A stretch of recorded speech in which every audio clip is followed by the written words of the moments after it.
आइए थोड़ी सी चर्चा हम कर दें दारा शिकोह के बारे में भी। जैसा मैंने बताया कि दारा शिकोह औरंगजेब का बड़ा भाई था और अपने पिता शाहजहां का चहेता था। मैंने बताया कि उनकी आंखों का तारा था।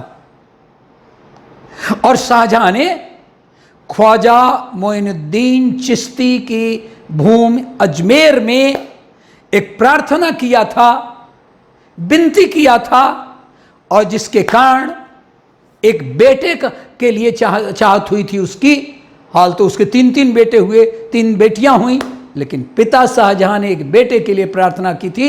शाहजहां ने सबसे बड़े और चहेते पुत्र दारा को मुगल साम्राज्य के भावी शासक के रूप में उसने तैयार किया था। बाकी भाइयों को, यानी शाह शुजा, औरंगजेब, सबको उसने सुदूर प्रांतों में नियुक्त कर दिया था, लेकिन अपने आंखों के तारे दारा को शाही दरबार में ही रखा था। ये प्यार, ये पिता का जरा ज्यादा ही प्यार दिखता है। जब और भाइयों को भेजे तो इनको भी, लेकिन नहीं। तो दारा छोटी उम्र में ही उसको युद्ध के अलावा, युद्ध उसे बहुत प्रिय नहीं था बहुत बहादुर, लेकिन उसने अपने अध्ययन के माध्यम से वो इस निष्कर्ष पर पहुंचा कि सत्य किसी विशेष या चुने हुए धर्म या जात की संपत्ति नहीं है, बल्कि सभी धर्मों में हर समय पाया जा सकता था। उसका मानना था कि सभी ज्ञात शास्त्रों का एक सामान्य स्रोत होना चाहिए। वो चाहता था अपने मन में कि जितने भी धर्म हैं, ये अकबर ने भी कोशिश किया था कि सभी धर्मों को एक साथ रह करके और उनको सामान्य रूप से उनके नीति रीति निर्धारित किया जाए। दारा शिकोह भारत की आध्यात्मिक परंपराओं के लिए बहुत ही जिज्ञासु था। बल्कि यूं कहा जाए कि इतिहास इस बात का गवाह होगा कि इस्लाम के अनुकूलन के लिए एक महान साहित्यिक आंदोलन का वो हिस्सा बन गया था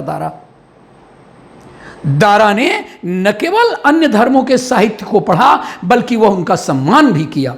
उसका कहना था कि प्रत्येक समुदाय में ईश्वर की समझ रखने वाले सब में हैं, जिनकी कृपा से भगवान उस समुदाय को मुक्ति प्रदान करते हैं, जैसे इस्लाम में हजरत मोहम्मद साहब। दारा ने बनारस के पंडितों और सन्यासियों के सहयोग से इस विशाल कार्य को अंजाम दिया। इस धर्म में छिपे हुए अस्तित्व की एकता के सिद्धांतों की खोज भी की।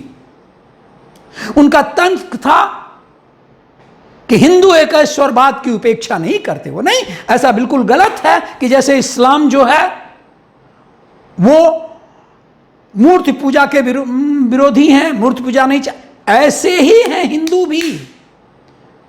वो भी एकेश्वरवाद को चाहते हैं।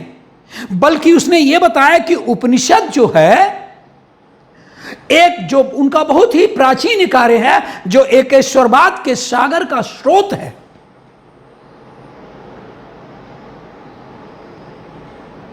लेकिन यहां तो बात औरंगजेब की थी।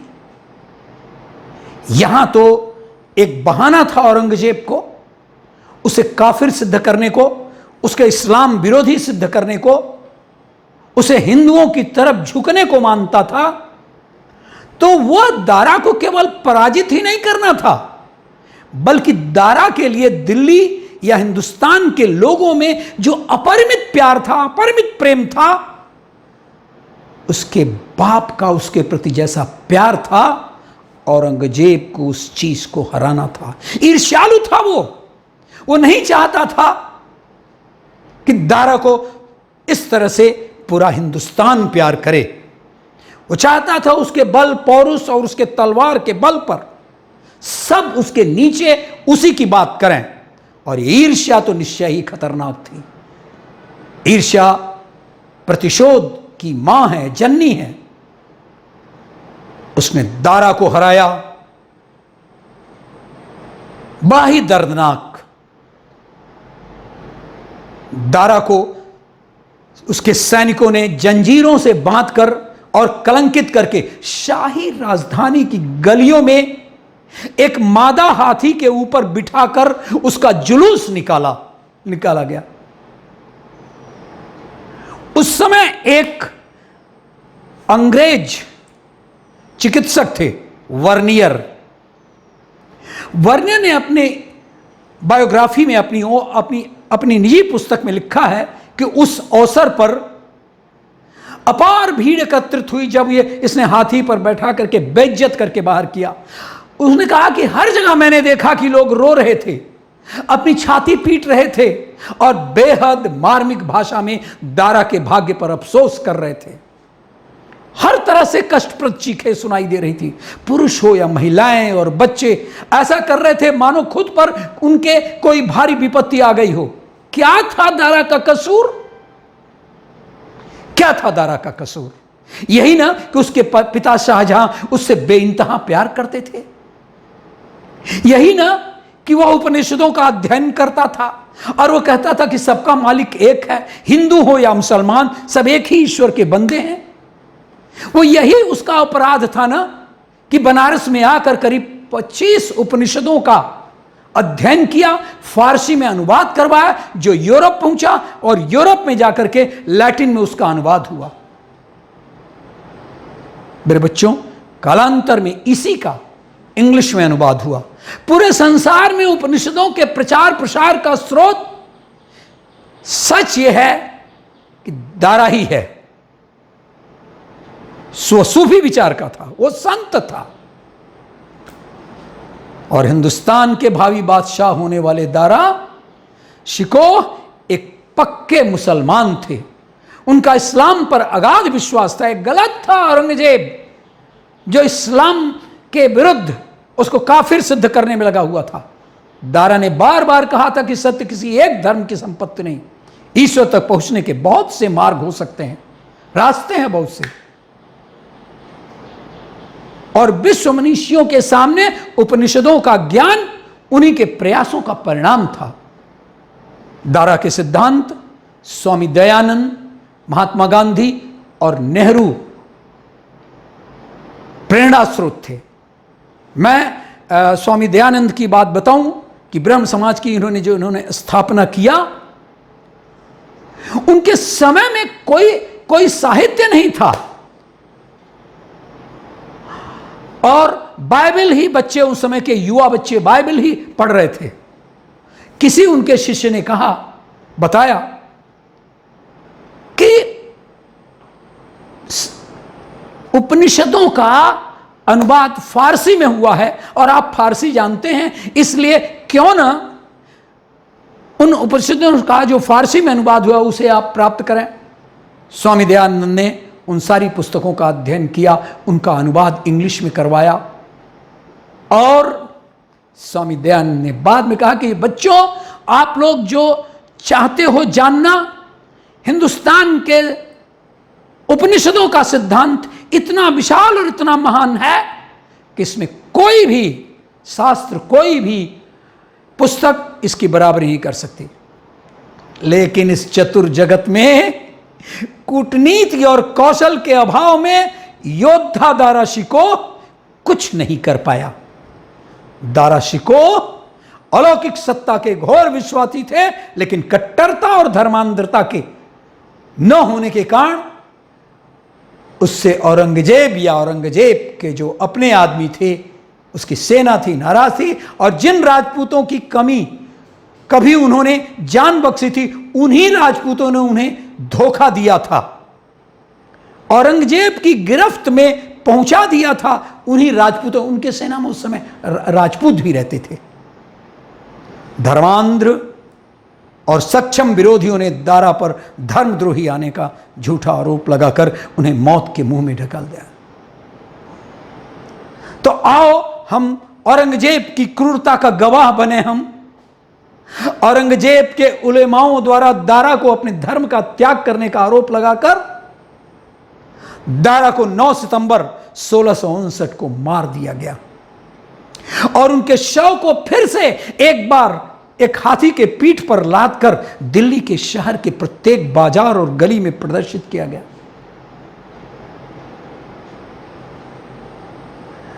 औरंगजेब ने अपने एक वफादार सैनिक से कहा कि मरने के बाद हमें कैसे पता चलेगा कि तुम लोगों ने कलम कर दिया है दारा शिकोह का सिर, इसलिए दारा का सर कलम कर दिया जाए और उसे धोकर, जरा कितनी क्रूरता है, उसे धोकर मेरे सामने लाया जाए, क्योंकि खून से लथपथ में हो सकता है कि चेहरे पर खून ऐसे हो कि हम पहचान न सकें।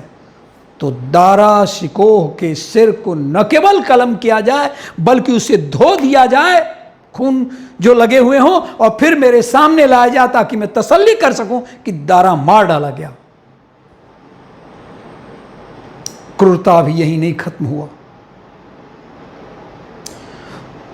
उसने अपने खास सैनिक से कहा कि जब शाहजहां जेल के अंदर खाने पर बैठे तो उनके सामने एक थाली में उसे ढककर उपहार के बतौर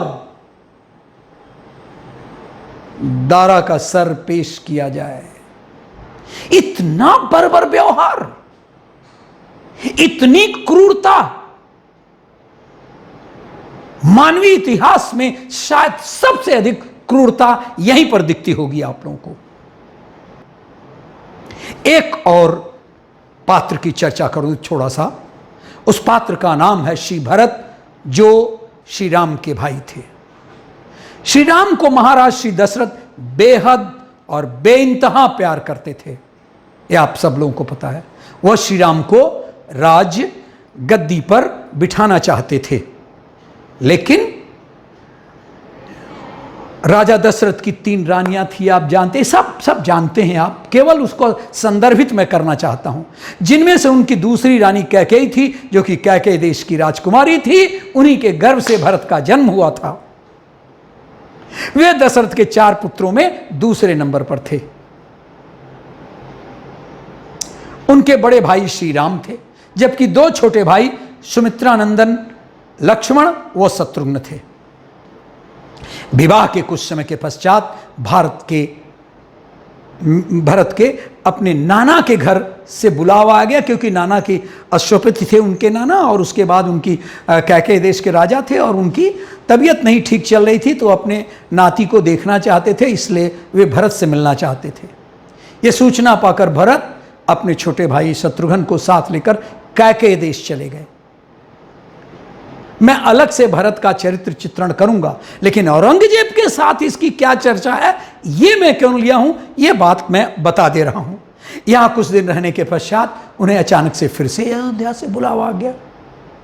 तुरंत बताया गया कि अयोध्या लौटो। भरत ने बार बार सैनिकों से पूछा, क्यों ऐसा ले जा रहे हो, अभी तो कुछ ही दिन हुए मुझे आए हुए। इसके बाद भरत जल्दी से तैयार होकर अयोध्या के लिए निकल पड़े।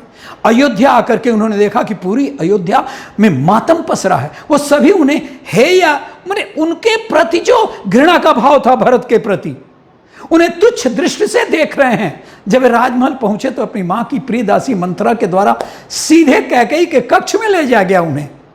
वहां जाकर भरत अपनी मां को विधवा के वस्त्रों में देखा, अरे क्या हो गया। किंतु जब कैकेयी के द्वारा उन्हें सब घटना का वृतांत सुनाया गया तो उन्हें अपने कानों पर विश्वास नहीं हुआ।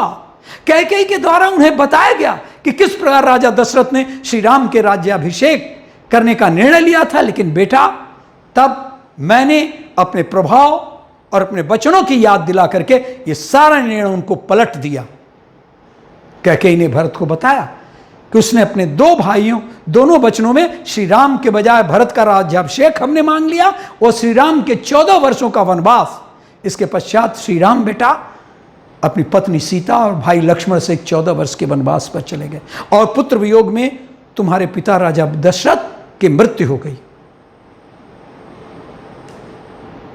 कैकेयी को आशा थी कि भरत ये सुनकर के बहुत प्रसन्न होगा तथा खुशी खुशी अयोध्या का राज सिंहासन संभालेगा, लेकिन हुआ इसके विपरीत। भरत की आंखों से विवशता के आंसू बह रहे थे, हृदय क्रोध की अग्नि से जलने लगा था तथा मस्तिष्क ने काम करना उसका बंद कर दिया था।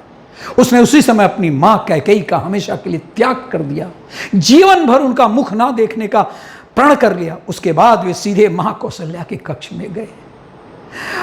क्या दिखलाते, क्या अपने को प्रदर्शित करते, कैसे अपने को प्रस्तुत करते अपनी मां के द्वारा किए गए कर्मों के लिए। भरत ने क्षमा मांगी, कौशल्या से लिपट करके विलाप करने लगे। तब अयोध्या के राजगुरु महर्षि वशिष्ठ ने भरत को बुलाया और अपने पिता दशरथ का अंतिम संस्कार करने को कहा। दुर्भाग्य से जब दशरथ की मृत्यु हो गई, उनके चारों पुत्रों में एक भी वहां उपस्थित नहीं था। इसलिए भरत ने शत्रुघ्न के साथ अपने पिता का अंतिम संस्कार किया। अपने पिता का अंतिम संस्कार करने के बाद भरत श्री राम को वन से वापस अयोध्या वापस लाने अब उनकी तैयारी कैसे हो रही भरत की। उन्होंने अब कहा कि नहीं, चलिए चलिए सब लोग चलिए चित्रकूट चलिए। चित्रकूट में पता चल रहा है कि वहां पर अभी रुके हुए हैं, वहीं पर चलिए। और भाई श्री राम को अयोध्या वापस लाने के लिए वो निकल गए। उनके साथ अयोध्या का पूरा राज परिवार, सैनिक व प्रजागण भी गए। चित्रकूट पहुंच करके भरत श्री राम के चरणों में गिरकर रोने लगे, उनसे वापस चलने की विनती की। श्री राम ने 14 वर्ष से पहले वापस जाने से मना कर दिया। साफ श्री राम ने कहा कि भाई भरत, मैं नहीं जा सकता। उन्हें यह वचन उनके पिता ने दिया था जो अब जीवित नहीं है, इसलिए वचन को वापस लेने का यदि किसी का अधिकार था तो केवल पिता का था। किंतु भरत ने उन्हें अयोध्या का राज उन्हें ही संभालने को कहा। इस पर श्री राम ने उनकी यह बात मान ली, ठीक है। तथा उसके बाद से उन्होंने कहा कि अच्छा ठीक है, अपनी अनुपस्थिति में 14 वर्षों तक भरत को अयोध्या संभालने का, तो तुम ऐसा करो कि 14 वर्षों तक तुम अयोध्या को संभालो। इसके बाद भरत ने श्री राम से उनकी खड़ाऊं उन्हें देने को कहा। वो खड़ाऊं भरत अपने सिर पर रखकर आंखों में आंसू भरकर वापस अयोध्या लौट गए।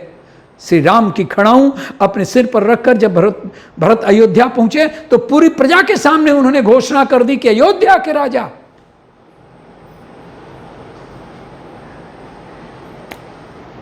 केवल और केवल श्री राम है। उन्होंने खड़ाऊं राज सिंहासन पर रख दी।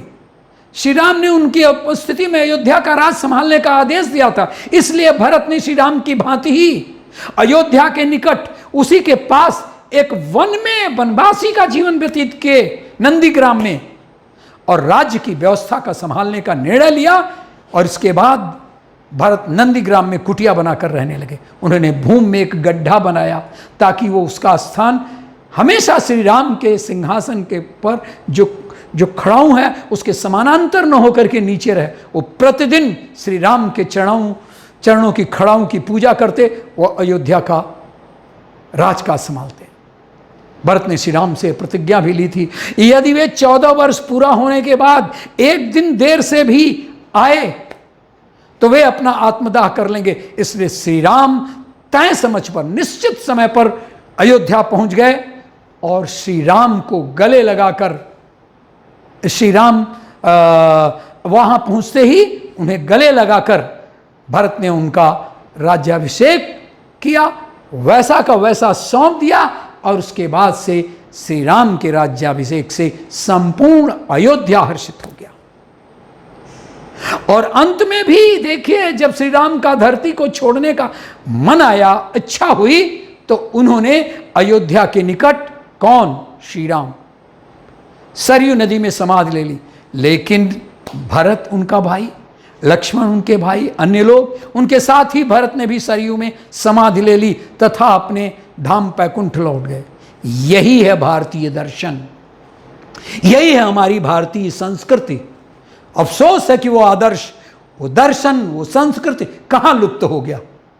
किस तरह वो औरंगजेबी सभ्यता हमारे ऊपर हावी हो गई। सत्ता, शक्ति, सत्ता का लोभ, धन का लोभ हमारा फलसफा बन गया। कहां गया भाई भाई का प्यार, कहां गया संबंधों का आदर्श। हम भरत से नहीं सीख पाए, लेकिन औरंगजेब हमारा आदर्श जरूर हो गया। काश हम उसके अंतिम दिनों का दर्द समझ पाते, उसके पछतावों को अपने भीतर उतार पाते। हम जरूर सुने हमारे जमीर की आवाज, वो अंदर से आने वाली एक गवाही है। जीवन के किसी न किसी मोड़ पर हमारा जमीर हमें कटघरे में लाकर खड़ा कर देता है और यह फैसला सुनाता है कि हमारा काम, हमारा रवैया, हमारा चुनाव सही है या गलत। आलमगीर औरंगजेब फिर भी कुछ खुशकिस्मत था कि उसका जमीर देर सवेर कभी तो जागा, लेकिन आज तो लगता है कि गैरत, खुददारी, ईमान बाजार में अपने मुंह मांगे कीमत का इंतजार करते हुए खरीद फरोख्त की चीज बनकर रह गए हैं। और जमीर, अंतरात्मा की आवाज, ऐसा लगता है कि परमानेंट एनेस्थीसिया पाकर चिद्र निद्रा में सो चुके हैं। आप समझ गए होंगे, हमने भारत को हिंदुस्तान का आदर्श बताया। भाई भाई का प्यार और सत्ता को ठोकर मारने वाला सिद्धांत ये भारतीय संस्कृति है। और दूसरी तरफ औरंगजेबी सभ्यता जो अपने भाई दारा शिकोह को भी कत्ल करके और उसको धो करके उसके सर को और थाली में रखवा करके और उसके पिता के सामने पहुंचा गया। तो क्या आप समझते हैं औरंगजेबी सभ्यता जो आज हमारे पूरे समाज में धीरे धीरे पनप रही है वो, या हमारी भारतीय संस्कृति, भारतीय दर्शन, उसमें से किसको चुनना है आपके ऊपर है।